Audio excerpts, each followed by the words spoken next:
अगला सवाल है भाई हमजा साहब का, पूछते हैं बगैर टोपी के क्या मेरी नमाज हो जाएगी? नमाज पढ़ने के लिए टोपी का करना सर पे या सर को ढांकना ज़रूरी है?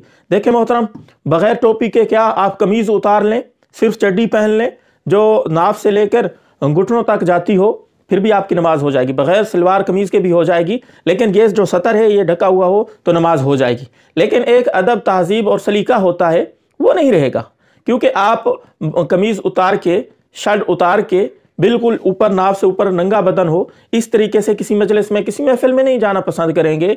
इसी तरह नमाज पढ़ना भी आप पसंद नहीं करेंगे। तो पूरे कपड़े पहनना ये तहजीब है, तमद्दुन है और अच्छा सलीका है, इंसान की खूबसूरती है लिबास का पूरा होना।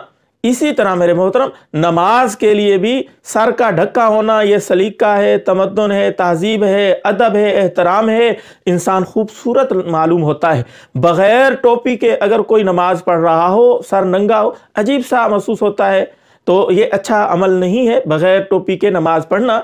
इसलिए उलमा फरमाते हैं सर पे टोपी करके या पगड़ी रख के या कोई कपड़ा रख के सर ढका हुआ हो फिर नमाज पढ़ें। ये सलीका है, अदब है, तहजीब है और बेहतरीन, इंसान अच्छा मालूम होता है। और प्यारी सबसे जो बात है मुसलमान के दिल में वो ये होनी चाहिए, ये नबी अलैहिस्सलाम की सुन्नत है, सुन्नत की वजह से नमाज का कामिल सवाब हो जाएगा, नमाज का सवाब बढ़ जाएगा। अगर इस सुन्नत को छोड़ देंगे, सर नंगे सर नमाज पढ़ लेंगे, सुन्नत कामिल, एक सुन्नत छूट रही है जिसकी वजह से नमाज के सवाब के अंदर कमी आ जाएगी। और मुसलमान से ये गवारा नहीं है कि वो नबी अलैहिस्सलाम की किसी सुन्नत को छोड़ दे, या छोटी सी सुन्नत छोड़ने की वजह से सवाब में कमी आ रही हो, उस कमी की वजह से वो इतनी एहतियात ना बरते। ये मुसलमान से बईद है ये बात। इसलिए मुसलमान को चाहिए सर ढका हुआ हो, टोपी हो सर के ऊपर, फिर नमाज पढ़े। अगर ना आप मजलिस में जाते हैं, कितना एहतमाम करते हैं, शादी ब्याह के मौके पे जाना होता है, किसी दावत वलीमे में जैकेट शरीफ लगाते हैं, नीचे जूते पालिश किए हुए चमकते धड़कते और ऊपर टोपी और पता नहीं क्या कुछ करके जाते हैं, बन सवर के जाते हैं।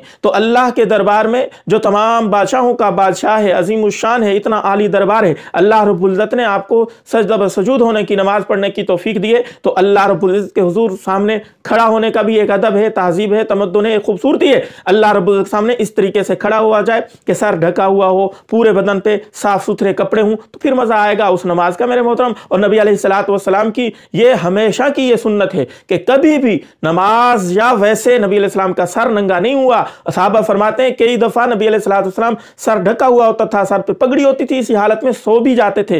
यानी सोने के अलावा जागते हुए नबी अलैहिस्सलाम ने कभी सर मुबारक नंगा नहीं किया, सर से कपड़ा पगड़ी वगैरह नहीं हटाई, हर वक्त सर ढका हुआ होता था। तो ये हर वक्त मुसलमान की तो शान ये है कि सर ढका हुआ होना चाहिए, सिर्फ मस्जिद में जाके या नमाज पढ़ते वक्त ना ढके, बल्कि हर वक्त ये मुसलमान की अजीम शान है कि हर वक्त सर ढका हुआ होना चाहिए। कुछ लोग मस्जिद में जाके वहां की टोपी उठा के सर पे रख लेते हैं, नमाज पढ़ते हैं, नमाज हो जाती है, कोई फर्क नहीं आता, लेकिन उलमा इससे भी मना फरमाते हैं, क्योंकि एक कामिल सुन्नत जो है छूटी हुई है मुसलमानों से, उसके अंदर ये आड़ है टोपियां रखना मस्जिद के अंदर। इसलिए मस्जिद में टोपियां नहीं रखनी चाहिए, बल्कि मुसलमान के हर वक्त पास अपनी टोपी हो, सर के ऊपर हो तो और अच्छी बात है। या सर के ऊपर आपको शर्म महसूस होती है, कोई सूफी मौलवी बुलाता है, इससे आपको झिझक महसूस होती है, आप शर्म महसूस करते हैं, तो कम से कम जेब के अंदर तो रखे ना टोपी, नमाज के वक्त वही टोपी अपने सर पे ओढ़ लें। ये है जो बात मैं आपको समझाना चाहता था, आपको अच्छी तरीके से समझ आ गई होगी। हमजा भाई, अस्सलाम वालेकुम व रहमतुल्लाहि व बरकातहू।